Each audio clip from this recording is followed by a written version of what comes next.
आपने कहा कि बदतमीजी आपकी पर्सनालिटी का हिस्सा है, आप लोगों को कहती हैं कि 2 पैसे की औरत। मुझे ये जानना है कि आपके लेवल पर उतरने के लिए कितने पैसे का होना पड़ेगा?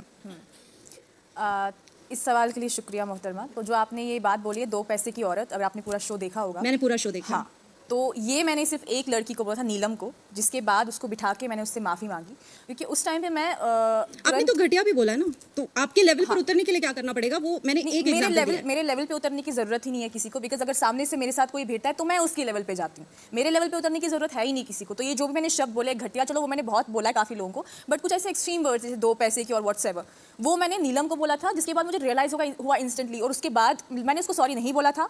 वीकेंड पे जब बोला गया उसके बाद बिठा के मैंने उसको बोला कि सी मैं आपको फ्रेंडशिप के लिए या किसी और चीज़ के लिए नहीं, but genuinely I feel like उस टाइम में मुझे किसी और चीज़ का रेज था, और क्योंकि वो जो वहाँ पे सिचुएशन हुई थी वो हमारे सवाल का जवाब नहीं दे पा रही थी, जो ज़ीशान जी और मैं उसको पूछ रहे थे, वो जवाब नहीं दे पा रही थी। तो हमें लगा कि वो एक्टिंग कर रही है, हमें कुछ और बोल रही है, पीठ पीछे कुछ और बोल रही है। एंड उस टाइम पे उसने मुझे इंस्टिगेट किया था, वो बोल के कि तुमसे, जबकि वो बात मैंने ही ज़ीशान जी को पूछी थी कि ऐसा नीलम कर रही है समथिंग, उस टाइम पे वैसी सिचुएशन हुई थी। बट जब मैं आई, मैं वॉशरूम में थी, मैं बाहर निकली, एंड क्योंकि वो मुझे जवाब नहीं दे सकती थी, तो मैं उनको बोला कि हाँ आपने ऐसा बोला था, आप बताओ आपने 2 रोल्स प्ले किए हैं इस सिचुएशन को लेकर। तब शी सेड कि नहीं मैं आपसे बात नहीं कर रही, यार तुमसे कोई तुम्हें कोई मुंह नहीं लगा रहा और समथिंग लाइक दैट, वैसा उसने बोला। तो तब जाके मैंने उसको बोला, और वो जो शब्द है मैंने तब यूज़ किया था। और यहाँ आई थिंक दूसरे हफ्ते जो एक्सट्रीम मेरे वर्ड्स हुए हैं वो दूसरे हफ्ते ही हुए हैं। उसके बाद घटिया औरत और समथिंग, बिकॉज आई कांट, अब माँ बहन की गाली तो मैं देती नहीं हूँ, ना ही मैं दे सकती हूँ।